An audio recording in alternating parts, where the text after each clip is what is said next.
Hello becomers and welcome to your weekly tutorials. This week I'm going to be answering all kinds of client questions to help make sure that this routine feels safe, secure, and smart for your body.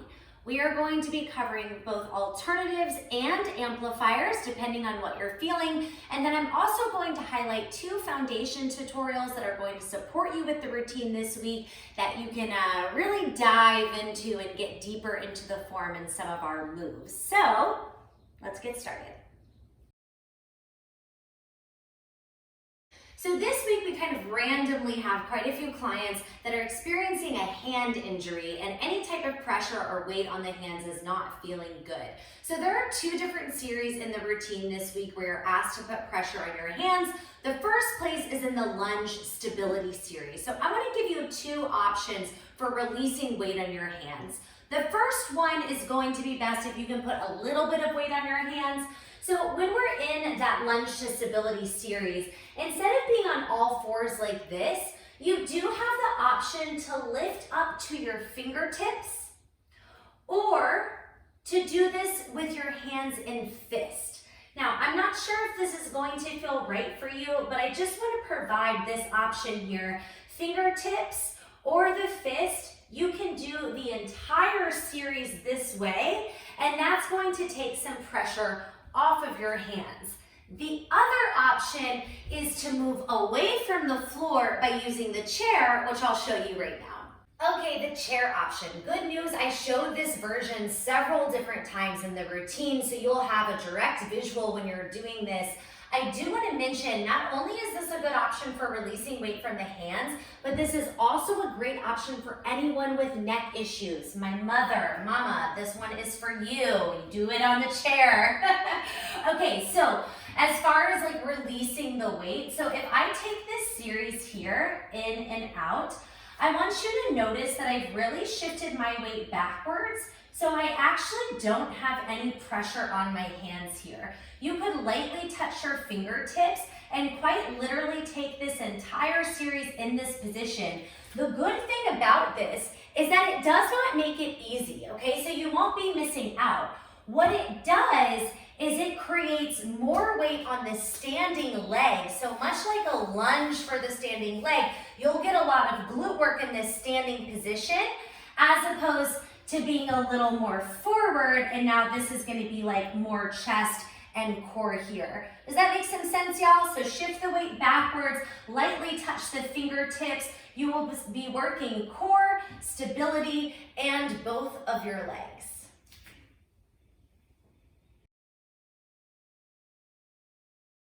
If you want to amplify this same series, you're going to work to do this one with a single arm and a floating lunge. Okay, it goes a little something like this.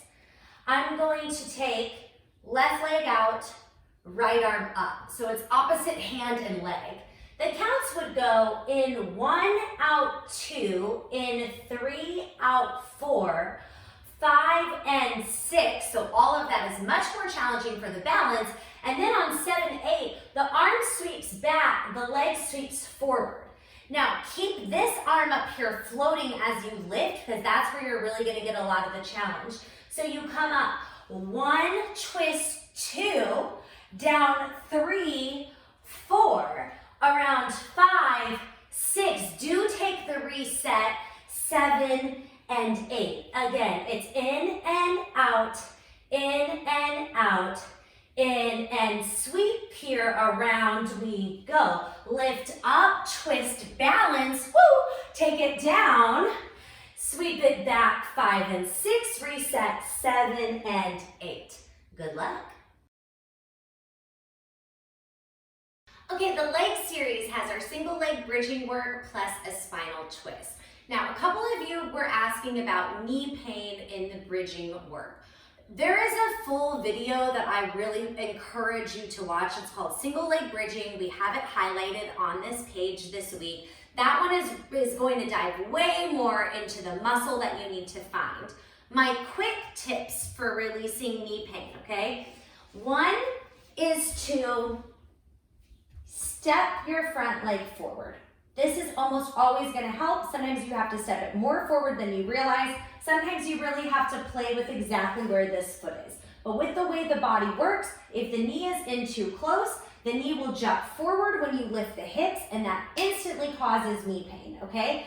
So I would try walking that foot forward, but then even more so, tip number 2 is maybe to try flexing the foot on the ground. Sometimes I find that when clients play with where this foot is, it changes the way that the muscle grips in the leg, and a simple flex of the foot can help to release that knee pain. The third tip is to really focus on squeezing your butt. So focus less on lifting up and down, which will recruit the knee joint, and focus more on trying to, do I want to use the word pinch? I think I do. To kind of like pinch your butt cheeks, to squeeze them together here so the action becomes narrowing this way and not lifting this way. Option number 4 is very, very important to know. You can always take this floating leg and tap the toe down on the ground. Yeah, that really changes it. You can tap the toe down on the ground. You'll still get the glute work, especially if you think about that narrowing of the sit bones, but it's going to take pressure off of that knee. So those are the quick tips for the knee, but please, please, please watch the full tutorial. Again, we have it highlighted on this page, single leg bridging. Now let's talk about the spinal twist. So this week I got to workshop this move with one of our clients who has bigger boobs, okay? So what they were saying is that when they do the twist, their forehead is not able to connect with the floor, which is something that I cue quite a bit. So I'm sort of taking back this cue a little bit. Your forehead does not have to touch the ground, especially if it doesn't naturally go there, because if you have a bigger chest, it may not get all the way down. So I want to show you 2 things. One is something to watch for, one is something you can do. Okay, something to watch for in this twist. When you take your arms out to the side, make sure that they're not up too high, specifically that your shoulders aren't up too high. Because if they are way up here, when you roll over, your chin is going to be on your shoulder, right? And then your neckline between your earlobe and your shoulder is going to be really short. And as you all know, we never want that. So what we want to do instead is we want to plug our shoulder blades down, keep the arms a little bit lower, and now when you twist over, you're going to have more space within here to take the roll. Okay, so very important, shoulder blades plugged down. Now, if your forehead does not touch the ground, but you want that kind of third eye forehead connection, here is something you can do. The lifted leg, that same arm. Okay, so my right leg is up, this is my right arm. When I come down, I'm going to bring my right hand to my forehead and let my legs come over. Now, as I roll, that's going to give me a little extra padding to connect my forehead down to something, and then I can bring it back through.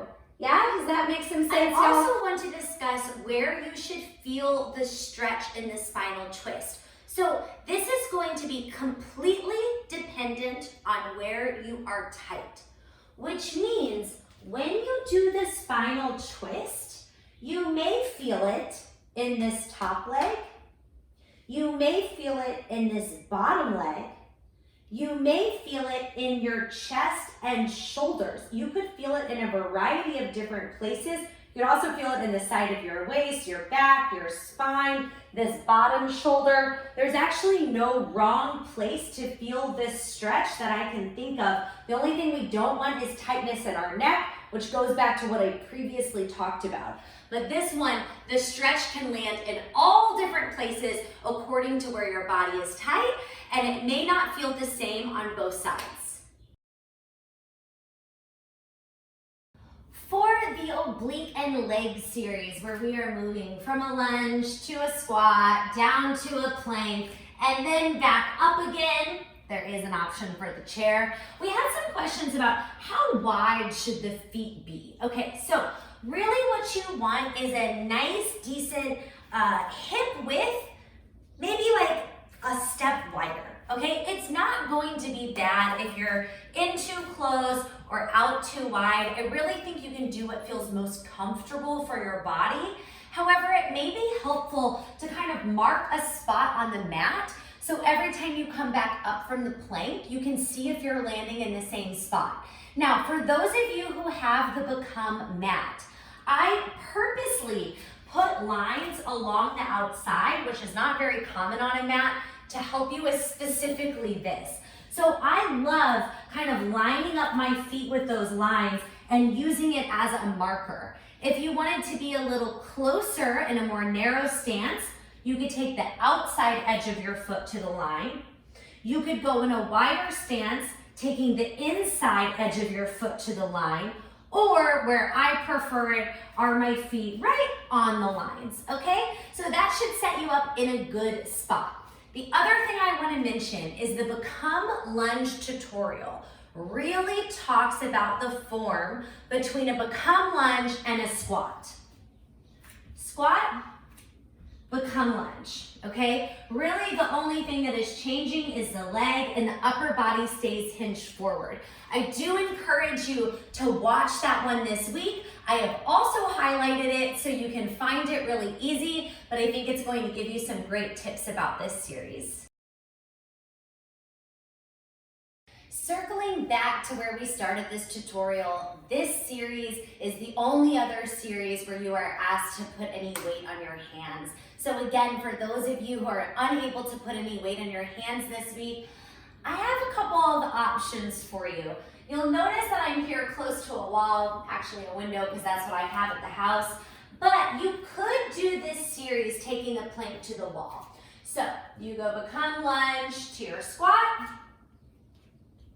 then hands to the wall, step the foot back, and take that plank here. The good thing about the wall is that it would be easier to prop up to your fingertips or to fist. Essentially, you just don't have as much gravity on your body pushing weight down. So this could be a really great way for you to kind of alleviate some of the hand pressure. The other option is to try doing a standing plank. This is something I'm playing with in some future routines, so stay tuned. But essentially as a standing plank, right, you could go here, and then instead of going to the floor or to the wall or to a chair, or whatever your choosing is, stand up, push the hands forward, maybe rise up to the tippy toes, and think about engaging the abs in super tightly, pulling the ribs back, pulling all of these muscles in, and trying to recreate the sensation of a plank only in a standing position. It's incredible, deep core work. It hits those transverse abdominals, but I think this could be something you do where you just hold this for an 8 count, and then you meet us back in the rest of the move. Let me know how it goes.